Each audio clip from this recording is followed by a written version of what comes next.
ಬರ್ತಾ ಇದೆ.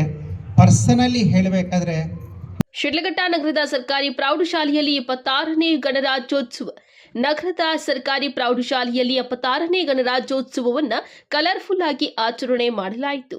ಶಾಲೆಯಲ್ಲಿ ಮೊದಲಿಗೆ ಬಾಬಾ ಸಾಹೇಬ್ ಅಂಬೇಡ್ಕರ್ ಮತ್ತು ಮಹಾತ್ಮ ಗಾಂಧೀಜಿ ಅವರ ಭಾವಚಿತ್ರಕ್ಕೆ ಪೂಜೆ ಸಲ್ಲಿಸಿ ಧ್ವಜಾರೋಹಣ ಮಾಡಲಾಯಿತು.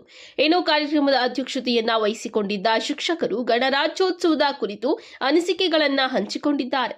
ಇನ್ನು ಶಾಲೆಯ ವಿದ್ಯಾರ್ಥಿಗಳಿಂದ ಪಥ ಸಂಚಲನ ಹಾಗೂ ನೃತ್ಯಗಳನ್ನ ಮಾಡುವುದರ ಮೂಲಕ ವಿಜೃಂಭಣೆಯಿಂದ ರಾಷ್ಟ್ರೀಯ ಹಬ್ಬವನ್ನು ಆಚರಣೆ ಮಾಡಿದ್ದಾರೆ. ಇನ್ನು ಇದೇ ಸಂದರ್ಭದಲ್ಲಿ ಶಾಲೆಯ ಮುಖ್ಯೋಪಾಧ್ಯಾಯ Syeda Ishrat, Annapurna Hiremath, Satish C L, Kusuma S, Nilani M, Ram L, ಇತರೆ ಶಿಕ್ಷಕರು ಹಾಗೂ ವಿದ್ಯಾರ್ಥಿಗಳು ಹಾಜರಿದ್ದರು. ಧ್ವಜಾರೋಹಣ ಕಾರ್ಯಕ್ರಮವನ್ನು ಹಮ್ಮಿಕೊಳ್ಳಲಾಗಿತ್ತು.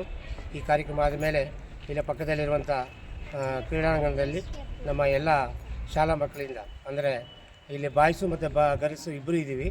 ಅದರ ಡ್ಯಾನ್ಸ್ಗೆ ಇವತ್ತು ಸುಮಾರು ಒಂದು 100-120 ಮಕ್ಕಳು ಹೆಣ್ಮಕ್ಳನ್ನ ಕರ್ಕೊಂಡು ಒಂದು ಡ್ಯಾನ್ಸ್ ಪ್ರೋಗ್ರಾಮ್ ಪ್ರದರ್ಶನ ನೀಡಲಾಯಿತು.